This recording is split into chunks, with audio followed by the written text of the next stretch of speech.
Day 5 of the partial government shutdown. We're now less than 1 week away from the new year and the new Congress coming shortly after that. And still, no end in sight. President Trump doubling down on his demand for the border wall yesterday. The only way you're going to do it is to have a physical barrier, meaning a wall. And if you don't have that, then we're just not opening. The people of this country want border security. You know, it's not a question of me. I'd rather not be doing shutdown. All right, joining me now is Tennessee Congressman and member of the House Appropriations Committee, Representative Chuck Fleischmann. Good morning, sir. Good morning, Lauren, and belated Merry Christmas and an early Happy New Year to everyone. Indeed. Will it be a Happy New Year? When does the shutdown end? Well, let's hope so soon.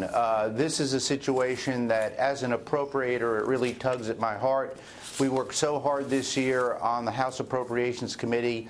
I'm a member of the Homeland Security Subcommittee, and it's very, very sad. Unfortunately, the Democrats have gone backwards. They had a position earlier in the year where they had a number that they could live with.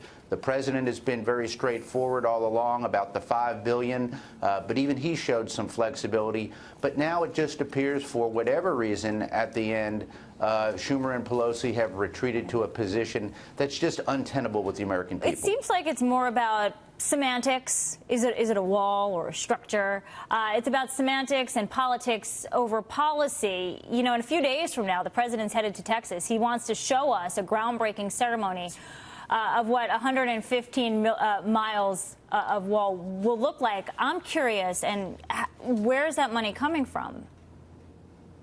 Well, obviously, we appropriated money for this. That's where this money has come from. Unfortunately, we have a situation where the Democrats had agreed earlier this year to a number. It was not as high as what we and the president wanted, but it was higher. They have gone back, and it's a negotiating tactic that just doesn't work. If you state a number as they did and then you go backwards, that shows bad faith. And it's just unfortunate right now that we're in this position. The optimist in me says over 70% of the American people want border security. You're absolutely right. This is a semantic issue for the Democrats. They're playing politics with it. Whether you're talking about wall, border security, we need all of the above. This is about protecting the United States of America, our sovereignty. We have a situation where criminals are coming across, known terrorists are coming across. We've got to keep the American people safe. Just out of curiosity, how much, more or less, would 115 miles of border wall cost? Well, it depends on what they actually use to build it. Obviously, when people think of a wall, they can say brick and mortar, but there are other structures that can be used as a barrier that can actually be less expensive to build. So the point is, we need to move forward building this barrier. It sends a message.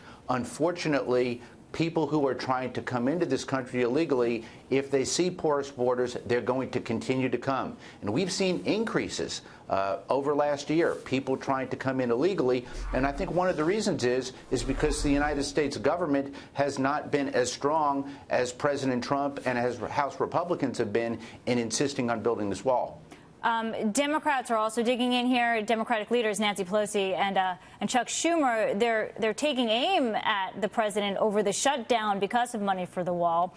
They're actually targeting the House Freedom Caucus, tweeting that as long as President Trump follows its lead, a solution will remain out of reach. Who blinks, Congressman?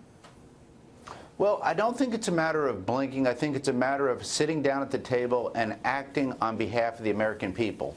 Let's face it, I'm elected in my district, 435 members of the House, 100 members of the Senate, and we elected President Trump to do what he is doing, trying to keep us safe.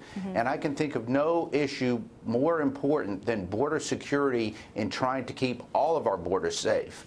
If something were to happen in this country and it's found out later that more of these people have come in illegally and we didn't do everything possibly to stop them, then the American people are going to look to the elected officials and say, why didn't you take steps to do that? On my behalf, I promise that I'm going to continue to do everything possible to keep us safe. And our elected leaders, even though, as you point out, for good cause, securing the border, but elected leaders weren't elected to shut down the government because you have thousands and thousands now working without pay.